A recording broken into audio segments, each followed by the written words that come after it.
Hi guys, welcome to How to Solutions YouTube channel. In today's video, I'm going to show you how you can fix voice change option not available on Snapchat. Before getting into this video, must subscribe to our YouTube channel and click on the bell icon. So the first step you need to do is to open Play Store and search for the Snapchat.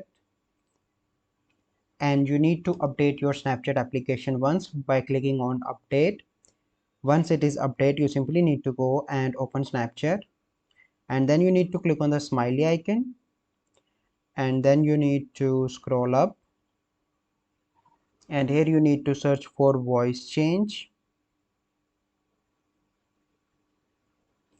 and here you can find different voice, child voice, or you can simply need to click on voice changer, the last one, and with the help of which you can change your voice. So this is a process by which you can fix voice change option not available on Snapchat.